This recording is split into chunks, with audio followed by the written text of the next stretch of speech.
This is the Lesbian Historic Motif Podcast, brought to you by Heather Rose Jones.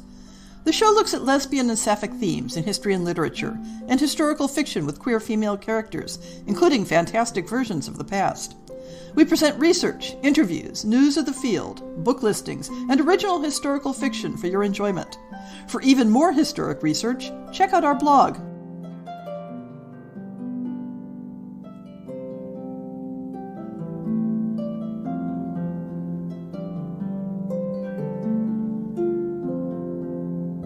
So far, in the Our Favorite Tropes series, I've tended to focus on topics where gender is a functional aspect of how the trope plays out, such as marriage-based tropes, or tropes that depend on assumptions about sexual tension. But many popular tropes simply feature aspects of the characters' lives, their personalities, their life history, or their profession. With respect to professions, understood broadly, we definitely see gendered aspects in what professions are popular in fiction, or which are considered to have romantic potential. There's a motif that often comes up when discussing sapphic historical fiction that I'd like to tackle head-on, and that is the notion that women in history weren't interesting, and therefore that one either needs to manipulate them artificially into a male-coded profession, or go to the length of gender disguise in order to have at least one of your romantic protagonists be interesting enough to support the plot. If you will excuse the vulgarity, bullshit. It would be bad enough if I heard this notion from people who disparage the idea of women-centered fiction in general. But too often I hear it from people who are fans of lesbian fiction, as a rationale for why they don't like historical fiction. Or from writers and readers of lesbian historical fiction explaining why they require at least one character to take on a male-coded role in the story.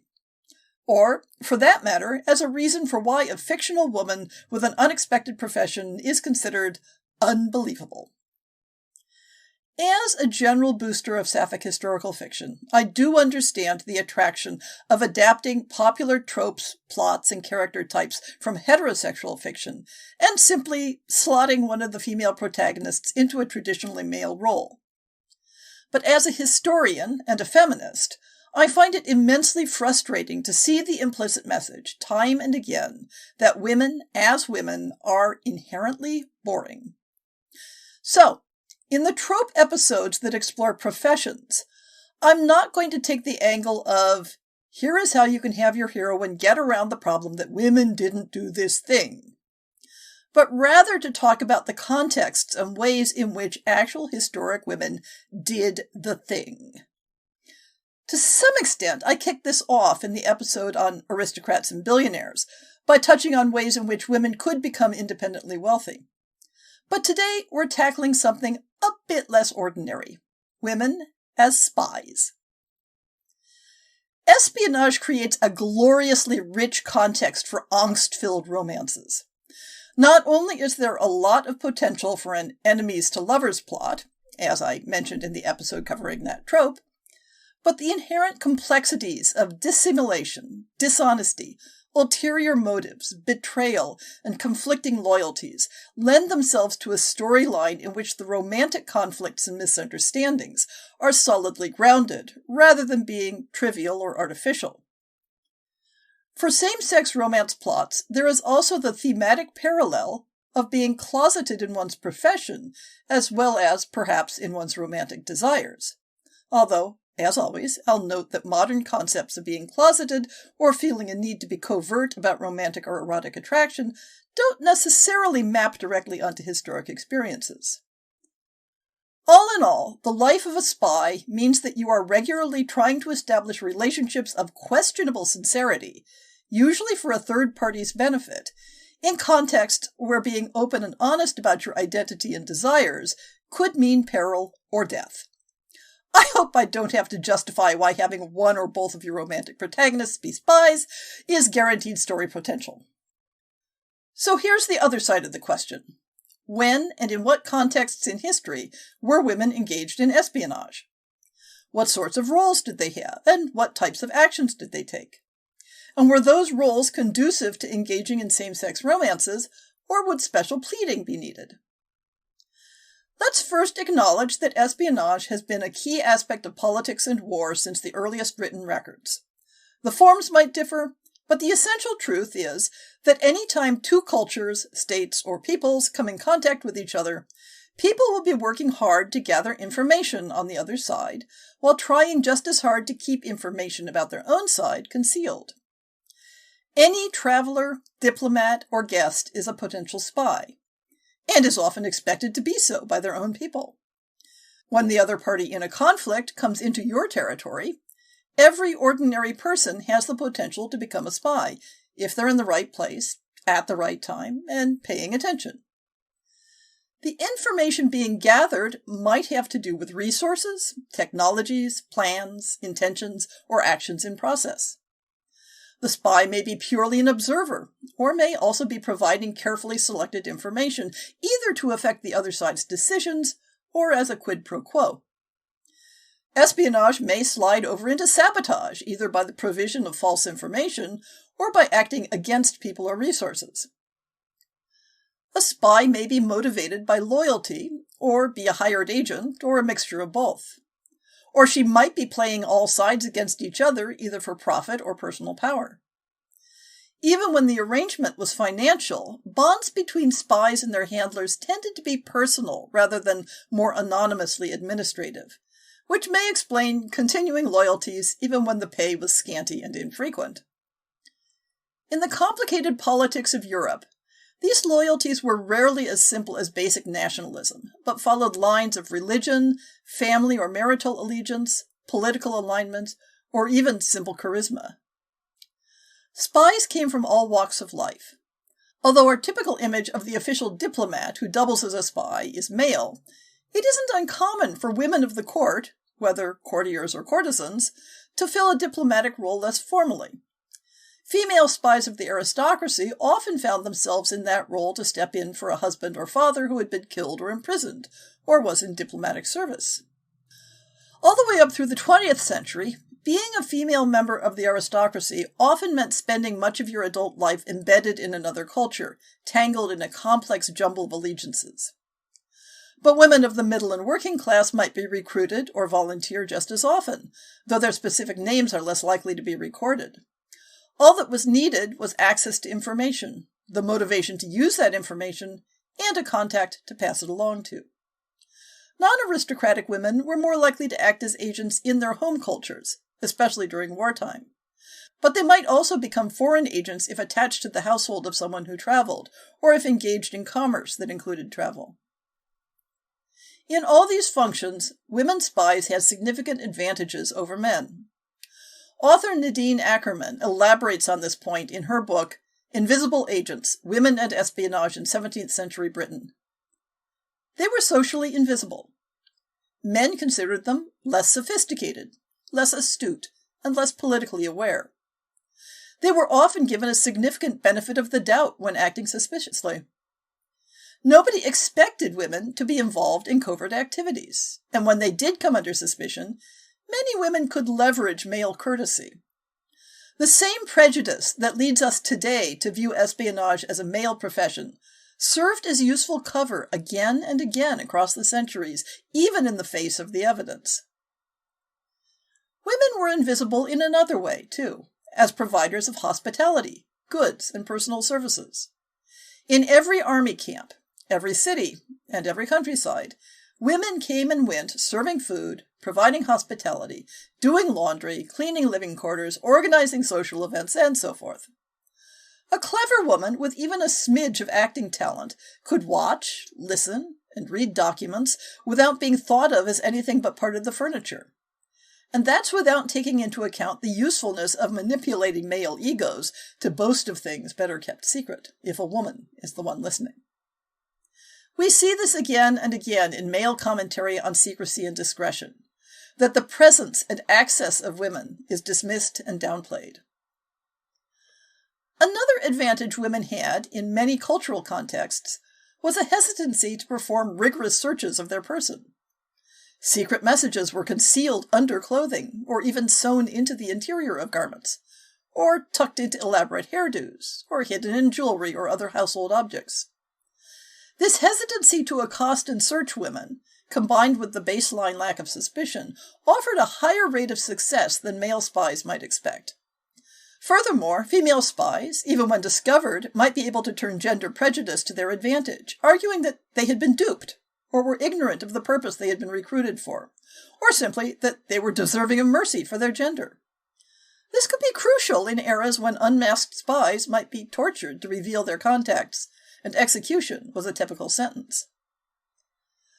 The lack of suspicion extended to the objects and activities used to communicate information. There are stories in the 18th and 19th centuries of women using laundry as a means of communicating signals and basic information coded in the specific types and colors of garments hung out to dry. Secret messages might be written literally between the lines of ordinary correspondence using invisible ink, formulas for which are recorded as early as the 1st century, as well as being more obviously concealed with codes and ciphers. If a woman's correspondence gave the appearance of concerning household and family matters, it might not be examined more deeply. Women gathering to talk in private are dismissed as gossips, not suspected of passing along intelligence. Female spies might work alone, connected only to the handler that they passed information to. But from the 17th century onward, we also have evidence of women working together in organized rings that collaborated and supported each other. A lot of the literature on women in espionage focuses on the 20th century and military contexts, such as the 2 World Wars or the Cold War. But we can identify female spies by name in Europe at least as early as the 16th century, and doubtless earlier if one were looking for them. So let's take a brief tour of some specific female spies, with a big nod to Wikipedia for having century-by-century indexes of people so categorized, starting in the 16th century.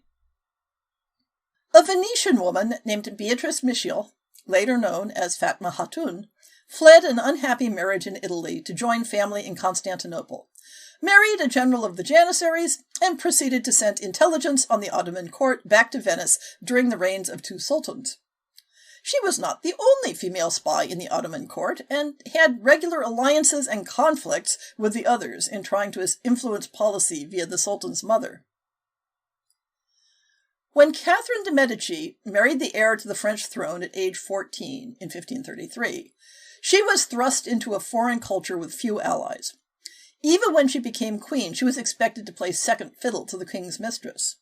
But the king's death, when their 3 sons were still boys, brought her into the middle of power struggles for influence. When her eldest son died, she was ready with her network of spies and influencers, and ruthlessly took up the reins of power. One of her tools was a group of beautiful female spies known as her Flying Squadron, skilled at extracting information from the men of the court. Isabella Hoppernell, the head of Coldstream Priory, located on the border between Scotland and England, worked as an intelligence agent for England, aided by her personal friendship with Margaret Tudor, the Dowager Queen of Scotland. Elizabethan England was rife with networks of spies, not only in direct service to the Queen, or at least to the Queen's spy masters, but private individuals also had their own information networks, such as Bess of Hardwicke, the Countess of Shrewsbury, who, with her husband, had custody of the exiled Mary Queen of Scots. Although it's less commonly on the radar of historical fiction readers, the north of Europe was full of political turmoil in the early modern period. When Ebba Bielke's father was imprisoned for supporting King Sigismund of Poland against King Charles of Sweden, Ebba took on the task of supplying her father with essential intelligence about the progress of conspiracies against Charles. During the 30 Years' War, Alexandrine, Countess of Taxis, was the de facto postmistress of the Holy Roman Empire after the death of her husband, the hereditary holder of the office, and during the minority of her son. Postmaster was far from a boring administrative post. She had access to every piece of correspondence that traveled within the empire and employed a network of agents to systematically open, review, and copy the contents of anything important that passed through their hands. She was successful for a long time because even those who suspected their letters were being tampered with found it difficult to believe that a prominent noblewoman could be directing the surveillance. Across the centuries, there's no context like a civil war for espionage to create opportunities for drama. I previously mentioned Nadine Ackerman's Invisible Agents, which covers much of the English Civil War and interregnum. The most familiar name to listeners of this podcast may be Aphra Behn, who spied for Charles II, but she was only one of many women on all sides of the conflicts of the mid-17th century who engaged in espionage, not only in England, but in France and the Low Countries. Elizabeth Alkin was a newspaper publisher and parliamentarian spy during the English Civil War, who worked to identify rival royalist publishers. Elizabeth Maitland was Countess of Dysart in her own right. Remember from the Aristocrats episode how this is a rare possibility. And was Duchess of Lauderdale by marriage. Her father saw to it that she received a classical education, as well as learning the skills to run an estate. Her family were royalists, and Elizabeth was active in the secret organization known as the Sealed Knot, and passed along information to exiled followers of Charles II on the continent, even developing her own recipe for an invisible ink. The intelligence she provided came from close social connections with the parliamentarian side, including Oliver Cromwell, with whom she successfully interceded for the life of the man who would, much later, become her second husband. At the restoration of the monarchy, she was rewarded for her work and loyalty with lands and a pension, a far cry from the scraps that many spies of less exalted position had to be content with. Not all royalist spies were from the aristocracy. Jane Horwood's family had minor positions at the Scottish court, her mother a laundress, and her father the surveyor of the royal stables. But they worked their way up in responsibility and prestige, her mother later marrying a groom of the bedchamber to the Princes Henry and Charles, who would later become Charles I. During the Civil War, the whole family was active in royalist causes, especially channeling funds from supporters. Jane's husband had gone into exile on the continent, but she remained with the court in Oxford, once personally smuggling nearly a ton of gold concealed in laundry soap barrels, and helping to create a network of intelligence contacts ranging from London to Edinburgh, as well as participating in an unsuccessful plot to help Charles I escape captivity from Hampton Court. Letters in cipher between Jane and King Charles indicate that she also became his mistress when he was imprisoned at Carisbrooke Castle, which reflects the close access she had for exchanging information. Her labors, alas, went largely unrewarded and unrecognized after the Restoration, compounded by a violent and unhappy relationship with her long-estranged husband. At one point she reflected, "My travels, the variety of accidents, and especially dangers, more become a romance than a letter." I think we agree. Wars between France and various coalitions, conflicts of interest, and loyalty meant that family background or place of residence weren't a predictor of loyalties. The French noblewoman, Marie de Hautefort, was a favorite of King Louis XIII, but although she benefited from his friendship, her loyalty was to Queen Anne, who was regularly under suspicion for her Spanish origins. Declining to spy for the king as an agent of Cardinal Richelieu, she instead spied on the king as an agent for the queen and assisted her in conducting secret correspondence with Spanish agents. Queen Anne was surrounded by spies, working for different factions of the French and Spanish courts. When she first arrived in France, she was accompanied by Countess Inés de la Torre, who had been planted in her household by the King of Spain to spy on Anne and report back on how well she supported Spanish interests, cooperating closely with the Spanish ambassador in France. Inés was replaced in Anne's household by Marie de Rohan, Duchess de Chevreuse, who had her hand in more conspiracies and plots than it is possible to detail here, resulting in regular periods of exile from France. Marie de Rohan features among the female spies and intriguers fictionalized in Alexandre Dumas' The Three Musketeers. Another woman in the orbit of Queen Anne was Madeleine du Fargy, who was placed in the Queen's household by Cardinal Richelieu in the expectation that she would be his agent there. Instead, she befriended the Queen, and after she was exiled to Brussels, following a purge of the Queen's household sparked by plots against Richelieu, she became the Queen's agent there, engaging in secret correspondence to provide information on plots and alliances, as well as serving as a conduit for information gathered by others. As an example of how tangled loyalties could become, we have the example of Swiss aristocrat Katharina Franziska von Wattenwyl, who spied on behalf of King Louis XIV of France when Protestant sympathizers in Bern were planning an alliance with England.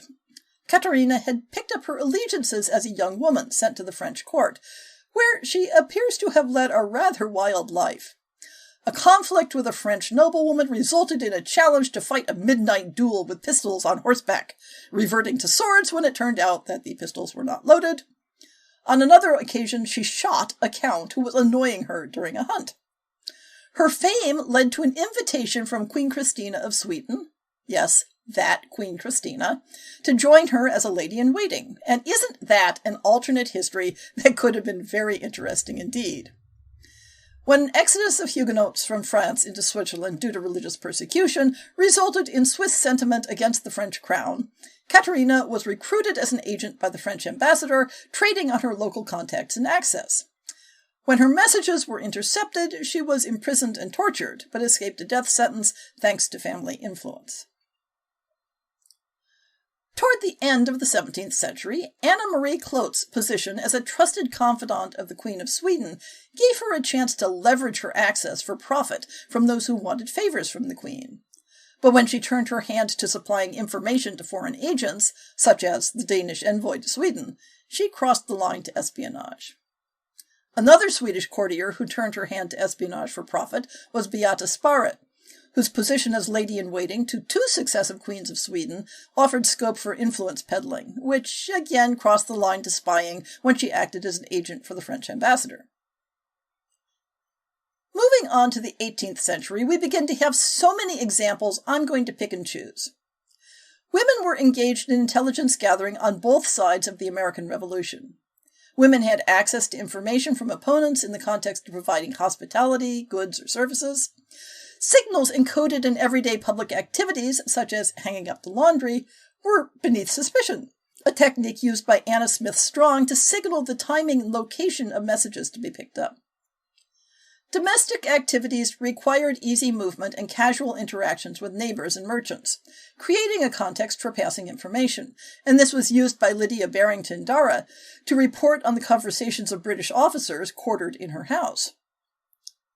When Emily Geiger was carrying messages on behalf of General Nathanael Greene, she was captured, but maintained the secrecy of the message by eating it, while her captors were trying to locate a woman loyal to the British side to search her. With no proof available, Emily was released and later delivered the memorized message verbally. The British side of the Revolution had their own share of female agents. Anne Bates was part of several intelligence networks and completed a number of expeditions into Washington's camp, disguised as a peddler, which enabled her to eavesdrop on logistical conversations as well as taking inventories of troops and equipment. Her work was extensive enough that eventually she was regularly at risk of being recognized and exposed, having several narrow escapes by means of a network of loyalist safehouses. After the war, she moved to England and successfully petitioned for a pension to repay her efforts. The French Revolution and the Napoleonic era afterwards caught up a number of women, especially women of the aristocracy, in intelligence gathering. The English actress Charlotte Atkins was recruited as a royalist spy in Paris at the outbreak of the Revolution and was active in several plots to try to rescue the royal family.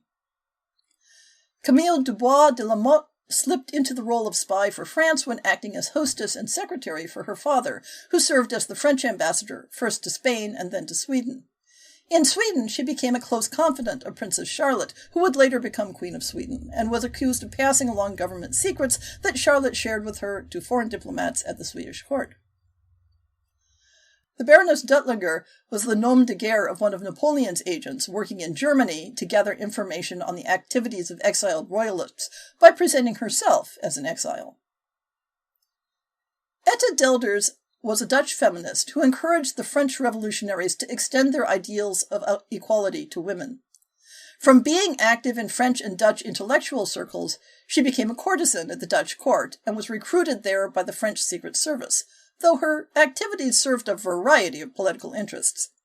She teetered on the line between diplomacy and espionage, reporting on attitudes towards leaders or situations, and offering advice and arguments regarding specific actions.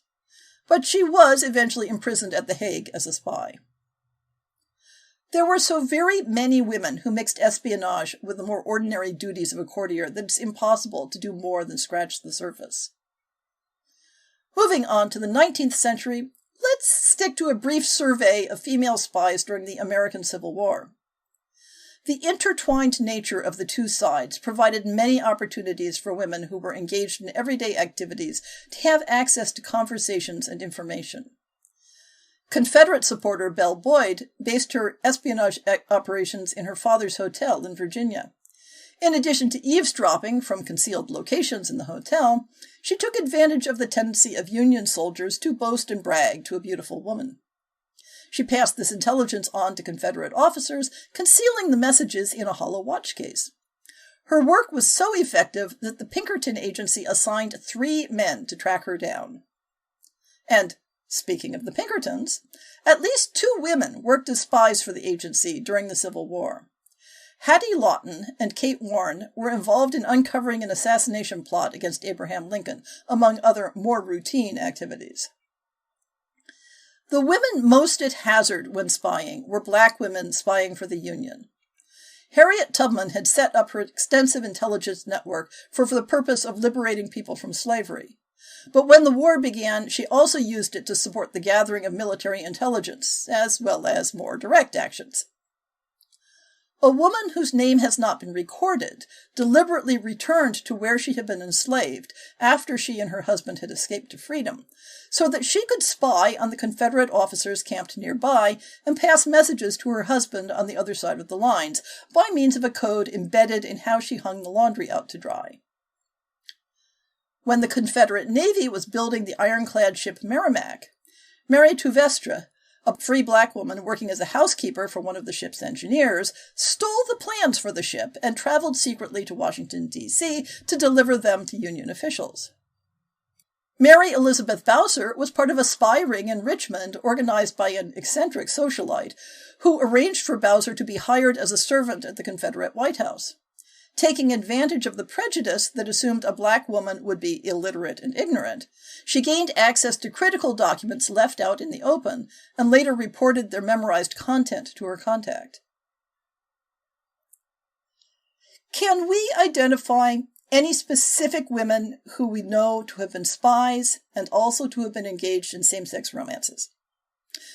With the aforementioned exception of Aphra Behn, perhaps not. But though many of the female spies in our brief tour found themselves recruited in the context of marriage to men, or other less formal arrangements, many others had careers where romantic relations with men were not a factor. The question feels like a red herring. As this podcast regularly points out, same-sex desire, in culturally appropriate forms, is present throughout history. So an overlap between women who might experience that desire and women who might find themselves engaged in espionage is inevitable. And I would love to read more of those stories.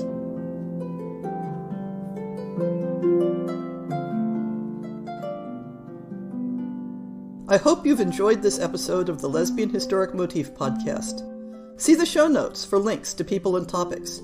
Most shows will have a transcript linked as well. If you have a book announcement, a topic suggestion, or might like to appear on the show, please drop me an email. If you enjoyed this podcast, please rate it and subscribe on your favorite podcast app, and consider supporting our Patreon.